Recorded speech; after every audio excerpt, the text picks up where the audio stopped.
So this is peak, notice me, senpai, notice me. So we all know and probably have a senpai, but for all the noobs out there on the tubes, a senpai is somebody you admire, someone you look up to, and most importantly, somebody that you are dying to be noticed by. Here are 5 instances Kohai's tried way too hard to get noticed. Number 5, Manson Family.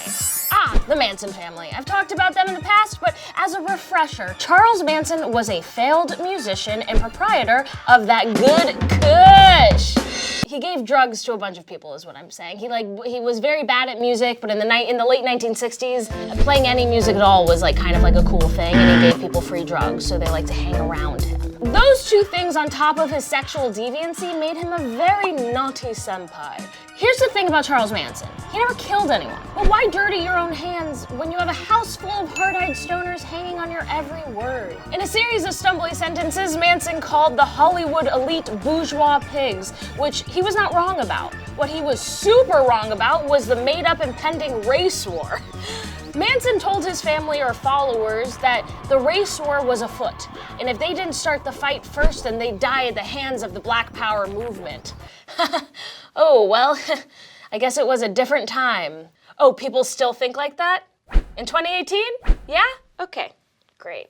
Well, Charlie Boy was a bit more inspiring than he gave himself credit for, and before you can say, notice me, senpai, his minions were out into the night. They went on to murder 8 people, including Sharon Tate, which was very tragic because she was very pregnant. They murdered those 8 people in the name of Manson. By the way, I'd like to take a moment and just say how ridiculous his thought process was. He kept telling his followers that the race war was about to start, and every week and every month and every year that it didn't start, people were like, Charlie, what are you talking about? And so he was like, people are afraid.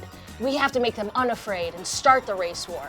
So they made the Manson murders to look like they were from the Black Panther movement. Most of Manson's followers have expressed deep regret, saying that they were under some sort of drug and fear-fueled spell. But there are some who still consider him their fearless leader. Well, they did.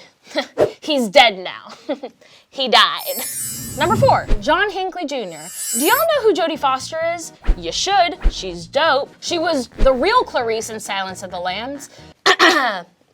Sorry, I just got mad about Julianne Moore again. And most importantly for this story, Iris in a very famous movie called Taxi Driver.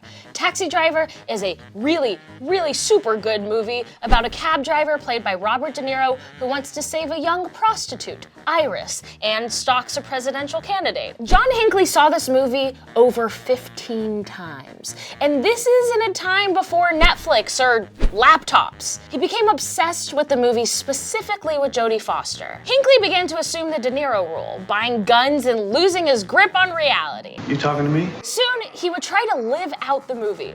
Hinckley tried getting in touch with Foster a couple times, even managing to get her on the phone twice, but she obviously ignored the hell out of him. In an attempt to get noticed, Hinckley decided the only thing to do is kill the president. Obviously.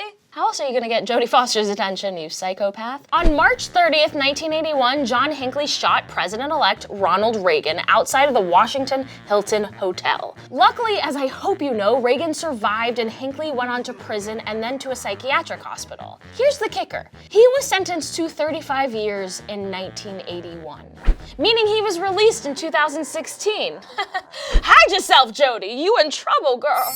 Number 3, Yolanda Saldivar. So this one is almost too tragic, but it's one of the truest examples of notice me, senpai, I have ever seen. If you don't know Selena, educate yourself.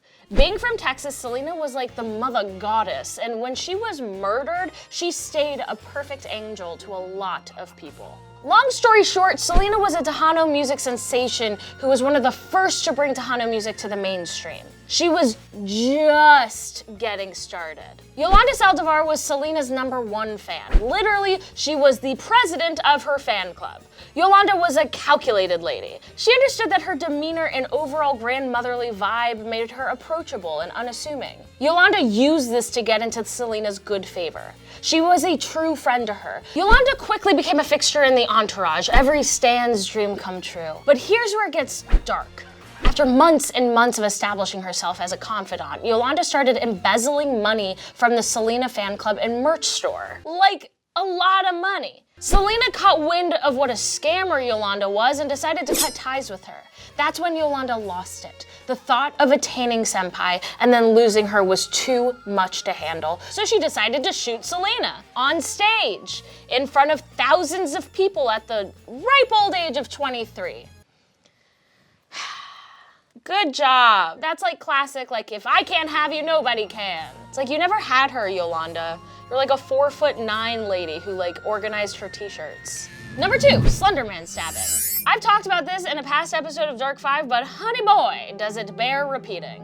If we're talking about killing for Senpai and we don't include this batshit story, I'd even K what we're doing here. To recap, 2 12-year-olds stabbed their friend 19 times in the hope of impressing Slenderman, a fictional character. Don't at me in the comments. Every time I say Slenderman is fake, you at me, and don't you understand? You not understanding that Slenderman is fake is the reason why that little girl got stabbed? That's about it. I wanted to bring this back up because there's an update. The girls were finally convicted, and yeah, you heard that right. This case from 2014 has just reached conviction. The 2 girls were tried as adults. Hallelujah. So Morgan pleaded not guilty by reason of mental disease. So she'll probably serve a few more years and then skedaddle. The other girl, Anissa, no so lucky. She got 25 years in a state mental institution, which ain't no walk in the park, but is considerably better than being stabbed. So, you're welcome, Anissa. I hope you get better with your brain. Number 1, Allie. How's it going, my sweet boys? It's your internet anime daddy, Allie here. Haha! This is my list and I can do whatever I want. So obviously my number 1 is Little Angel Allie, aka Bunny Battle Axe. If you haven't heard, we have a gaming channel in the Snarled network called Slay Tricks. Over there you can find Allie doing a whole mess of stuff. Right now she's playing Doki Doki, but before that she was the meanest yandere in the whole school. Yandere Simulator is a stealth action game where you, Yandere-chan, have to get your senpai to notice you by eliminating your rivals. And Allie is really good at it.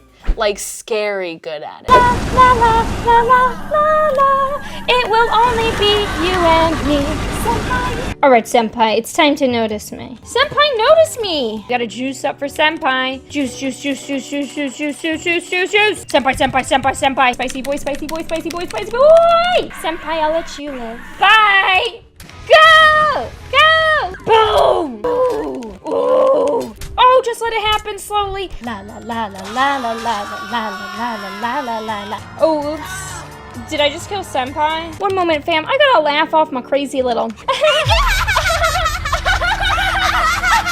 Senpai, how do you feel about armored women? Maybe he loves fairies. All right, senpai. Are you ready to become one with me? Let's go! I love you, senpai.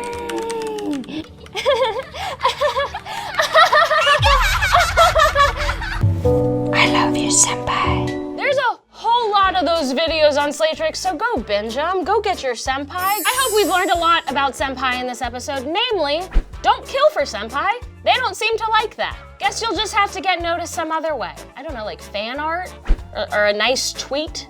That usually does it. Thank y'all so much for watching Dark 5. If you have any suggestions for what you'd like me to talk about on this here show right here, then let me know in the comments. Subscribe to Snarled, turn on the bell for notifications, and never forget, Sally!